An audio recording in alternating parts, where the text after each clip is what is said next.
Hello, Twins fans. Week 3 of the Arizona Fall League is in the books. We've got highlights, we've got updates on Jordan Carr and Kalai Rosario, who both had good weeks. But before we get into that, this is brought to you by Kraken Wax. Kraken Wax has been offering sports card entertainment since 2008. The Kraken Wax District page lists thousands of collectibles from hundreds of sellers covering a variety of sports and interests. Visit the Kraken Wax page today. let's get into it. So again, Jordan Carr, another fantastic week. 1 appearance, 1 start, 4 innings, 3 hits, a walk, and 3 strikeouts and 1 earned run, which you just saw in the highlights there. He now has the 3rd best ERA in the entire Arizona Fall League of pitchers who pitched double-digit innings, who have eclipsed that 10-inning mark.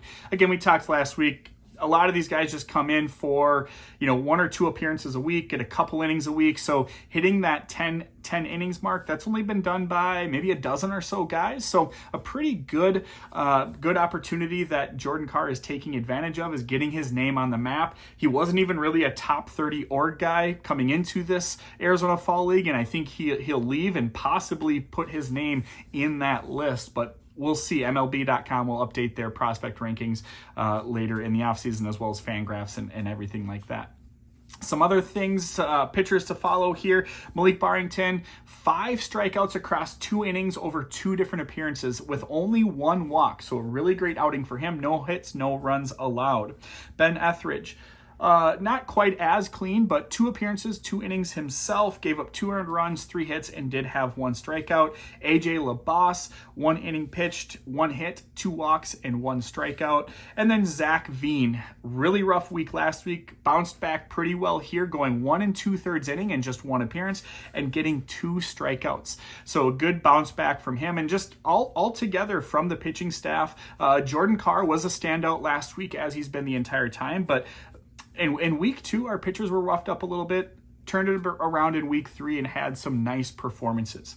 Now let's move to the hitters. We'll get Andrew Cassetti out of the way right away, just because he was 1 for 3. He just had those 3 at-bats, and that was it. So let's turn to Aaron Sabato and Kalai Rosario.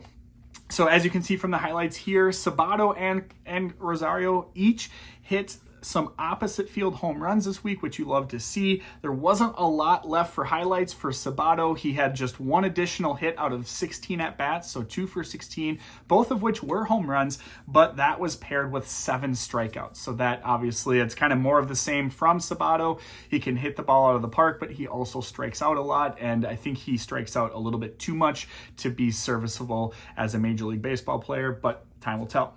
Kalai Rosario, again, the only top 20 org guy that the Twins sent, had a very rough weeks 1 and 2, really, for start to the Arizona Fall League. Week 3, much better. 6 for 18. 3 of those 6 hits went for home runs. We saw the opposite field dinger earlier, which is great to see, that opposite field power. Even better, only 5 strikeouts. So he's been kind of a high strikeout guy, but with a little bit more success and productivity than Sabato, so to speak. But really limited those strikeouts, hit 3 bombs this week, and overall had 3 other hits, all of which went for singles. So a good week for Rosario here. Let me know what else you want to hear about the Arizona Fall League other than just highlights and updates. I try to dive in to some of the stories like last week with Jordan Carr. Not much to follow this week, but would love to hear from you in the comments on Twins Daily, on Twitter at Lenzy2108, or on YouTube, Musings from Twins Territory. My Kraken Wax District listing of the week is this 1997 Sports Illustrated cover featuring Rod Carew. A really unique item here, something you don't see very often listed on various markets. So something to check out for sure from Patrick Berg on the Kraken Wax Market.